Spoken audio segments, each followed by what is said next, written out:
It's not my fault. I fell for your best friend. She cried, so I cancelled our wedding and ghosted them both. Now he cheated on her and her family is begging me for forgiveness. Hey viewers, before we move on to the video, please make sure to subscribe to the channel and hit the like button if you want to see more stories like this. Thanks. Throwaway account for obvious reasons. This all went down over the last year or so.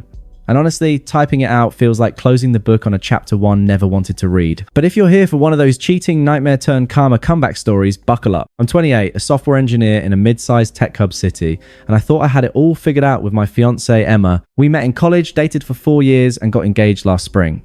I was the guy who showed up. Always supported her through 2 job losses in marketing, paid for her online courses so she could level up her skills, even helped her family out when her dad had that medical scare and the bills piled up. I sold my old car to cover some of it, no questions asked. Family first, I'd say, because that's how I was raised. Emma was vibrant, I guess you'd call it. Outgoing, always the life of the party with this laugh that could light up a room. But looking back, there were signs I ignored because I loved her. Little comparisons that stung, like when we'd be out with friends and she'd say things like, Jake just gets adventure in a way most people don't. Jake was my best friend since high school. Charismatic salesman type. Always chasing the next thrill, but unreliable as hell. Bailed on plans last minute, borrowed money he forgot to pay back. Still, he was my bro, or so I thought. We'd all hang out. Me, Emma, Jake, and sometimes his flavor of the month dates. I never saw it coming. It started subtly. During wedding planning, Emma got distant. We'd argue over dumb stuff like venues or guest lists, but she'd twisted into me being too practical or not exciting enough. One night, I caught her scrolling through social media late liking Jake's posts. Nothing overt, but these memes about trading comfort for passion or when you realize you're safe but isn't the jackpot. I brushed it off as stress. Then came the emotional abandonment. She'd cancel our date nights to work late, but her stories didn't add up. Texts from her would be short, dismissive, busy, talk later. Meanwhile, she'd post stories online with Jake. Coffee runs impromptu adventures to hiking spots we talked about going to together. It felt like a punch to the gut, but I told myself it was platonic. They were friends through me, right? Flashback to last summer. Emma lost her job again. Some restructure at her company. I stepped up, covered rent, groceries, even her phone bill so she wouldn't stress. We'll get through this, I said, hugging her as she cried on the couch. I'm your rock. She nodded. But a week later, she was out with Jake for networking drinks. When she came home tipsy, she mumbled something about how Jake makes everything feel alive. I asked if everything was okay and she snapped, God, Alex, not everything's a problem. Can I have fun without you analyzing it? That hurt, but I let it go. I proposed 6 months later, thinking it would solidify us. Big mistake. The ring was on her finger deposits down on the wedding venue, photographer, all that, and she started pulling away more. Calls with her family turned into her venting about how I was financially stable but emotionally boring. Her mum would laugh it off on speakerphone saying, oh, honey men like Alex are keepers, but Spice is nice too. It was like I was the backup plan, the safe choice. While she window shopped for thrills, the manipulation ramped up. She'd compare me outright. Jake took his date skydiving. Why don't we do stuff like that? I'd remind her I have a fear of heights from a childhood accident, but she'd roll her eyes. Excuses. Life's too short for playing it safe. Online, she'd post cryptic stuff like a photo of her and Jake at a bar with the caption, when old friends remind you what excitement feels like. Comments from mutual friends. You two look great together. I'd see them feel my stomach drop, but confront, nah. I trusted her. Or wanted to. One evening, I surprised her with tickets to a concert she'd mentioned.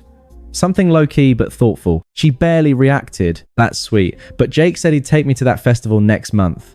More my vibe. It was like I was invisible, pouring everything into us while she emotionally checked out. The disrespect built quietly, but it was there. Text ignored affection, withheld her, treating me like an obligation. I sat with it confused, wondering what I'd done wrong. Nights alone in our apartment, staring at the ceiling, replaying moments. The time I skipped a promotion to stay in the city for her career. The weekends I spent helping her network. All for what? To feel like a stepping stone. Little did I know, it was about to blow up. The confession came 2 months before the wedding over what was supposed to be a cozy dinner at home. I'd cooked her favorite pasta carbonara, candles lit, trying to reconnect. She picked at her food, avoiding my eyes. Finally, I asked Emma, what's going on? You've been distant. She set a fork down, tears welling up, but there was this edge to her voice like she was rehearsed. Alex the first. I don't know how to say this. It's not my fault. I fell for your best friend. I froze fork midway to my mouth. What? Jake, it just happened. We were hanging out talking about life, and he gets me in ways you don't. You're so predictable, stable. Yeah, but where's the spark? Jake makes me feel alive, excited. We've been seeing each other for months. Emotionally at first, then more. Months. My voice was steady, but inside, everything shattered. While I was planning our wedding, paying for it, she wiped a tear, but her tone turned defensive, smug even. Don't make this about money. It's not like I planned it. You were always working late, buried in code. Jake listened, took me out, showed me adventure.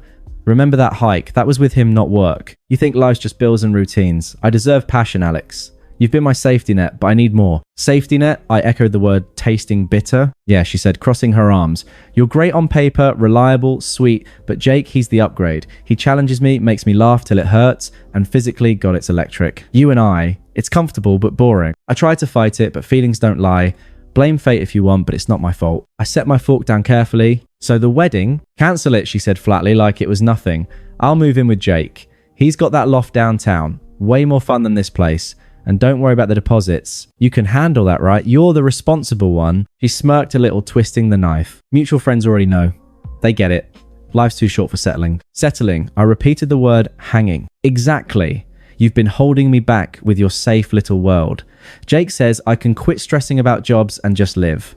We'll travel party. You'd clip my wings. She stood grabbing her coat. I'm sorry if this hurts, but it's the truth. You'll find someone as vanilla as you. She walked out, leaving me with cold pasta and a ringing silence. No screaming match. No pleas from me. Just her twisted logic echoing. Not her fault. Upgrade. Holding her back. I didn't chase her. Didn't call Jake to confront him. What was the point? That night, I sat in the dim kitchen light. The weight of it all crashing down. Confusion swirled. How would I miss this? Flashbacks hit hard. The late nights I'd worked overtime to afford that ring. The times I defended Jake to others, calling him harmless. The unfairness burned. I'd given everything, sacrificed promotions to stay local for her, only to be discarded like yesterday's news. I allowed myself one night to feel it. The hurt, the betrayal, the silence of the empty apartment. Stared at photos on my phone. Us at the beach, her smiling. Deleted them all. No tears, just a quiet resolve forming. This wasn't my failure. It was theirs. By morning, I was detached. Called the vendors. Venue caterer, photographer. Weddings off, I said calmly, eating the cancellation fees. Thousands down the drain, but freedom's price. Transferred the lease to her name since she didn't want this place. Packed my essentials into boxes, left the rest. No dram. Blocked Emma and Jake on everything. Phone, social media, email, ghosted. Mutual friends texted. Dude, what happened? I replied simply, asked them, didn't bad, mouth didn't explain. Let the truth percolate on its own. Moved to a small studio across town. Nothing fancy but mine. The first weeks were rough. Waking up alone. The confusion lingering like a fog. Why me? What did I do to deserve this? I'd replay her words. Safety net. Boring. It stung. Made me question myself. But I didn't lash out. Instead, I channeled it. Hit the gym daily, something I'd slacked on for a schedule. Focused on work. Took that promotion I'd passed on, diving into projects that excited me. Started therapy too. Unpacked the manipulation, the red flags I'd ignored. You're not broken, the therapist said. You were loyal to a fault. It helped. Hobbies resurfaced. Reading, sci-fi, coding, side projects, even joined a hiking group. Ironic. Who? Slowly, the vulnerability faded. Clarity came. I dodged a bullet. Built a routine around peace, not pleasing someone else. Months passed in that quiet dignity. No contact, no stalking their socials. Friends trickled, updates unsolicited. Emma and Jake were official posting lovey pics. It twinged, but I shrugged it off. Focused on me, landed a raise, made new connections. The unfairness still whispered sometimes. Late nights, all I'd sacrificed. For what?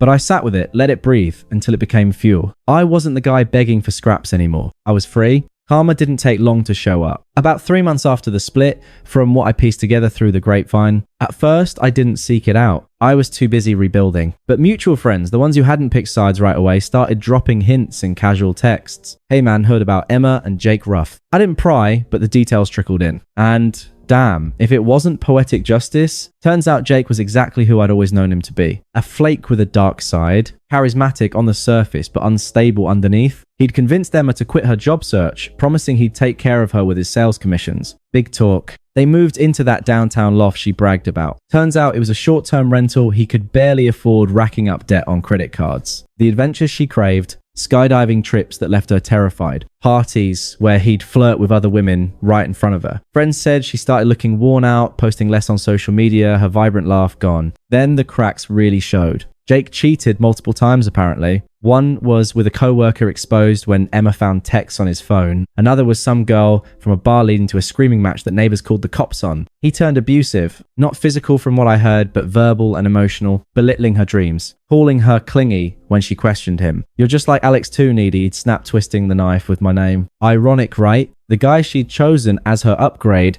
discarded her like trash, mirroring how she'd treated me. She tried to leave once, but he manipulated her back with apologies and promises. Classic cycle. The unraveling hit full force when Jake's job imploded. He'd been faking sales numbers to hit quotas. Got fired amid a company audit. No severance, just lawsuits looming. The Loft evicted for unpaid rent. Emma, with no job and her savings drained on fun outings, ended up crashing on her sister's couch. Her reputation tanked too. Mutual friends finally heard the full story from both sides. The ones who'd congratulated her on the new chapter post started distancing themselves. "We thought it was mutual," one texted me.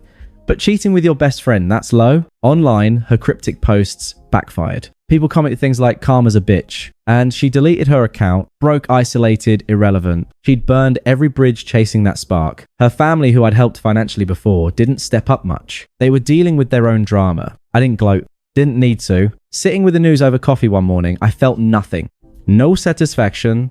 Just confirmation I'd made the right call. The confusion from those early days, gone. The unfairness it had breathed lingered, then faded into lessons learned. I'd thrived in the silence. New apartment upgraded. Side project turning into freelance gigs. Even started dating casually. Women who valued stability without calling it boring. Emma's downfall was her own making. A realistic slide from smug to desperate. If anything, it reinforced my peace. Dodged not one bullet, but two. The attempt started small, about 5 months post-ghosting. I was at the gym when my phone buzzed. A text from an unknown number. "Alex, it's Emma.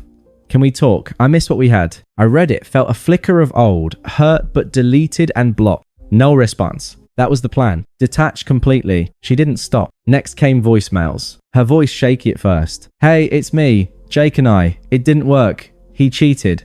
Alex multiple times. I was so stupid. You were always there for me, stable and kind. Please call back. I need to explain." Deleter. Then emails since I blocked her main number. Longer please. Detailing her regrets. "I see now how I manipulated you. Compared you unfairly. It wasn't your fault. I was chasing a fantasy. Life's falling apart without you. Lost the apartment, no job. Can you forgive me? Let's meet for coffee." I archived them unread after skimming the subjects. Her desperation ramped up. "Why are you ignoring me? After 4 years, I deserve closure." That's when her family got involved. Toxic as ever. Her mum called from a number I didn't recognize. I answered thinking it was work. "Alex, this is Karen. You need to talk to Emma. She's a mess. Crying all the time. No money. Family sticks together and you were practically family. Forgiving her would show you a real man." I stayed calm. "Karen, that's not my responsibility anymore." She huffed. Petty. "She made a mistake. Jake manipulated her. You owe her a conversation at least." Click. Hung up. Her sister, Lisa, was worse. Showed up at my new office lobby one afternoon, uninvited and unpleasant. I was leaving for lunch when she cornered me. "Alex, wait. Emma's wrecked. Jake abused her, cheated, left and right. She's broke living with me, and it's all because she lost you. Come on, take her back. You loved her once." I kept walking. "Lisa, I'm not interested." She followed, voice rising. "What? You're too good now. She said you were boring, but look at her, alone and pathetic. Her friends ditched her after the truth came out. You could fix this." I stopped at my car. "No, goodbye." Drove off, heart pounding, but resolve firm. Emma escalated personally. Text from burner numbers. "Please, Alex, I beg you. I was wrong. Jake was fake, unstable. You're the real deal. Let's start over." Then anger seeped in. "How can you be so cold? You act like I meant nothing. This is your fault too. You were too safe. Push me away." Voicemails turned nasty. "Fine. Ignore me, but karma will hit you next. I see your posts through friends. You're thriving. Good for you, but I know you still care." Hypocrisy on full display. Begging 1 minute, lashing out the next, revealing those true colors I'd missed before. The peak was her showing up at my apartment. Must have gotten the address from a mutual. Knocked frantically one evening as I cooked dinner. I opened the door a crack. "Alex, thank God. Let me in. We need to talk." She looked rough. Disheveled hair, red eyes, desperation etched in. "Jake dumped me after cheating. I'm isolated. No job. Debts piling. I realize now you were everything. Please forgive me." Her voice cracked, but the manipulation lingered. Eyes scanning for weakness. I stayed composed. "Emma, no." She pushed. "But I love you. It was a mistake. Your best friend seduced me. We can rebuild." Then the shift to anger. "You're heartless. After I gave you years, my family's right. You're petty and weak." I closed the door mid-rant, locked it, called security to escort her out. blocked the new number. The attempts revealed it all. Her emotional shifts from fake remorse to fury. The power reversal where she begged while I held firm her hypocrisy in blaming everyone but herself. It breathed this middle chaos. Let me process the lingering unfairness one last time. But I didn't waver. She was becoming just noise. The final nail came at our mutual friend Mike's wedding 7 months after the split. I'd RSVP'd yes long before figuring I'd face the music eventually. It was a garden venue outside the city. Elegant string lights, laughter echoing. I showed up solo, but thriving. Tailored suit from my recent raise, confident stride from gym gains and therapy wins, new life in full swing. Freelance coding, booming, even had a date lined up for next week with Sarah, a graphic designer, who'd called me refreshingly real. Emma was there, uninvited drama in tow. Looked like she tried to rally, makeup heavy to hide the wear, dress a bit too flashy for the occasion. Her sister Lisa hovered nearby shooting me glares. Mutual friends whispered. Most had sided against her by now, the truth about the affair, spreading like wildfire. She spotted me during cocktail hour, beelined over with that desperate edge. Alex, she said, voice low but urgent, grabbing my arm. We need to talk now. Jake's gone, cheated with some bartender, left me with nothing. I'm crashing at Lisa's applying for jobs, but it's hell. I see it all clearly. You were the one. Stable loving. I was manipulated, but that's no excuse. Take me back, please. I stepped back calmly, sipping my drink. Manon. Her eyes widened, tears forming. Why, I beg you. I've unraveled. Friends ghosted me after hearing how I betrayed you. Families barely helping. I deserve a second chance. Lisa Chimedin, unpleasant as ever. Yeah, Alex, don't be a dick. She suffered enough. Forgive like a man. I'm at Emma's Chazer, indifferent. Facts are, Emma, you chose him. Cheated, manipulated, discarded me. Your relevance ended that night. I've built something better.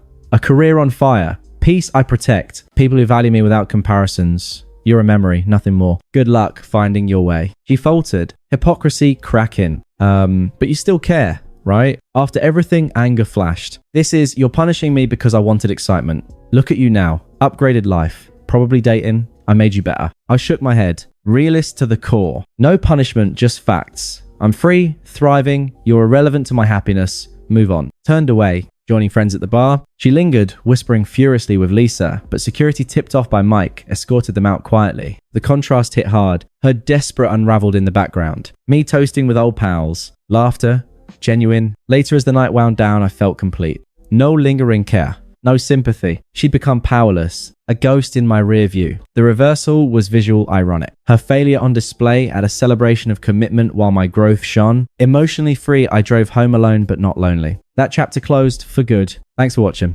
Make sure to subscribe to the channel and hit the like button. What do you think about this story? Share it in the comments.